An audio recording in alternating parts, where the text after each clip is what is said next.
I tried Dave Ramsey's money-saving rules for 30 days. Wow. I didn't plan for that sentence to shape my month. It started on a random Tuesday night, the kind where you're wide awake at 1 a.m., scrolling through videos about saving money, beating inflation, and why your bank account feels allergic to staying full. My grocery bill had just jumped again. My rent renewal email looked like a plot twist from a show I didn't sign up for. And my bank app, well, that was the real villain. It kept showing numbers that made no sense because I knew I was earning enough, yet somehow my money evaporated before the month ended. That night, one question kept bothering me. If Dave Ramsey's rules are decades old, why are thousands of people still obsessed with them? Do these rules actually work in a world of tap-to-pay and ads that know what you want before you know? So I made a decision. For 30 days, I would live by Ramsey's rules. No shortcuts, no excuses.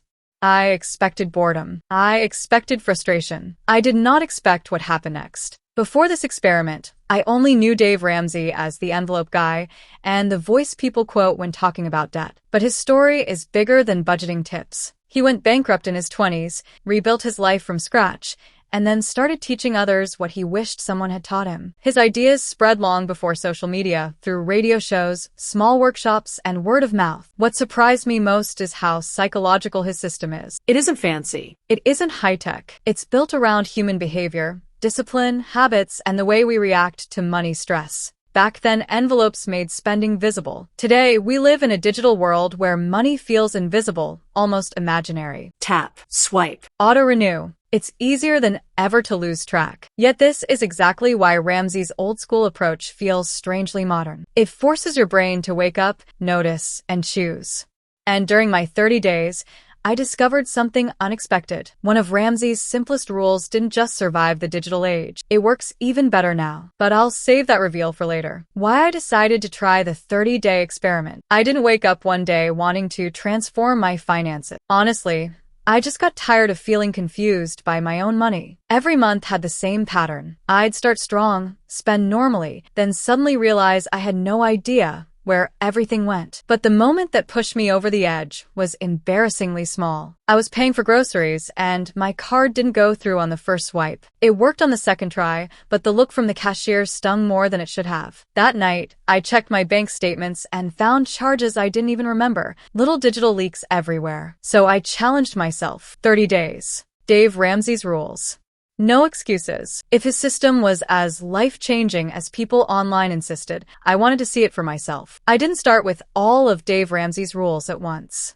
I eased into them, almost like meeting characters in a story, each one with its own personality. The zero-based budget. Day one felt like facing a truth mirror. I listed every dollar I earned, then assigned every dollar a job. It was awkward, like organizing a messy closet. But by day 7, something shifted. I didn't feel restricted. I felt aware. Then the envelope system, my modern twist. Instead of physical envelopes, I made digital ones inside my banking app. Every category had a spending limit that sent me a warning when I got close. It felt like having a tiny financial coach in my pocket saying, "Hey, think twice. Now, no extra debt." I put my credit card in a drawer. Out of sight, out of swipe. For someone used to tapping their way through life, this was the hardest rule. Every purchase became a decision instead of a reflex. Build the emergency fund first. Even saving small amounts felt like winning mini battles. Watching that little emergency fund grow gave me more confidence than I expected. It wasn't about the number, it was the feeling. Also, spend with purpose. This wasn't a rule, it was a mindset. I started asking, does this actually matter?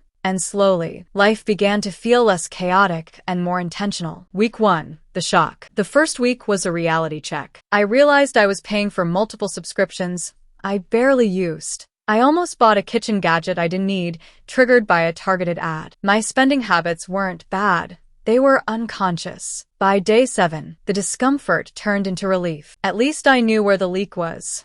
Week 2, the detox. This week felt like quitting sugar. I kept reaching for my credit card out of habit, even though it was tucked in a drawer like a grounded teenager. I noticed how often boredom made me shop. Not need, not joy, just boredom. One night, I stopped myself from buying a hoodie I didn't need. Instead, I took a walk. It was strange how not spending felt like a small victory. Before we get into what happened next, I'd really recommend subscribing if you want simple, practical tips that help you save more and spend smarter. I post new videos every day, so hit that subscribe button. And let's keep going. Something changed this week. The envelope limits no longer felt strict. They felt protective. My digital spending alerts became helpful instead of annoying. On day 18, I made a grocery list and stuck to it for the first time in honestly months. I walked out of the store shocked at how much lower my total was. This was the week I realized one rule was quietly taking over and working better than I expected. But I didn't understand why yet. By week 4, the experiment started feeling less like a challenge and more like a lifestyle. On day 27,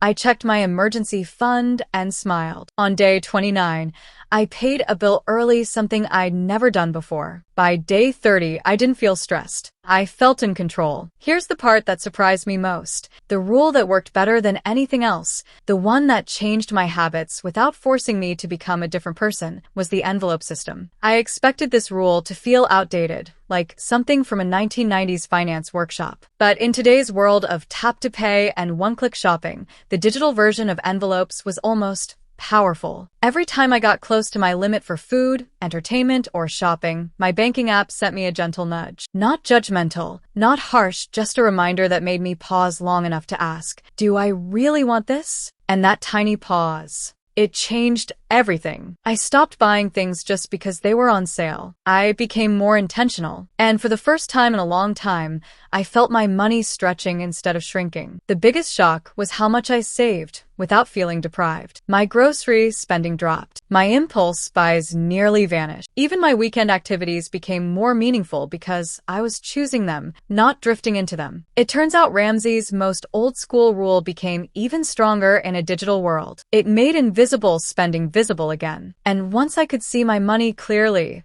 I could finally control it. Now, let's talk about the parts that didn't go smoothly. Because yes, there were a few. First, Ramsey's strict no credit cards ever rule. Yeah, that one felt like trying to live without Wi-Fi. Not impossible, but wildly inconvenient. Some services in modern life require a card, travel bookings, certain subscriptions, online tools. And honestly, I like earning points when I use my card responsibly. Secondly, his rule about cutting out almost every non-essential felt too extreme. Life isn't a spreadsheet. Sometimes you need a coffee with a friend or a random treat after a tough day. Removing all joy isn't budgeting, it's punishment. But here's the funny part. Even though these rules didn't work perfectly, the attempt made me more mindful. I didn't need to follow Ramsey like a strict teacher. I just needed the structure to wake me up. The biggest lesson wasn't about saving. It was about self-awareness. Budgeting turned out to be less about math and more about psychology. I learned I often spent to relieve stress or boredom. I learned that a tiny pause before buying can change the entire decision. I realized technology can hurt our finances, but can also help us stay in control. Ramsey's old-school methods paired with modern tools, notifications, spending caps, digital envelopes created a hybrid system that fit real life. And I learned something powerful. Financial peace isn't about being rich. It's about feeling calm when you check your balance. And for once, I felt calm. The wow moment wasn't the money saved, though that number was impressive. The real wow was the shift in control. Trying Dave Ramsey's rules for 30 days ended up teaching me something far more important than how to budget. It showed me that money stress usually comes from confusion, not failure from not seeing where our money goes, not from earning too little. With a few intentional habits, things finally felt lighter. I didn't become a financial expert, but I did become someone who understands their own spending story. You don't need the perfect system or strict rules to feel more in control. You just need one small change that makes you pause, notice, and choose with purpose. So here's your reflection moment. What could shift in your life if you tried just one simple money rule for the next 30 days? Your own wow moment may be closer than you think. Now, if you want to learn more about achieving financial success, then watch this video next.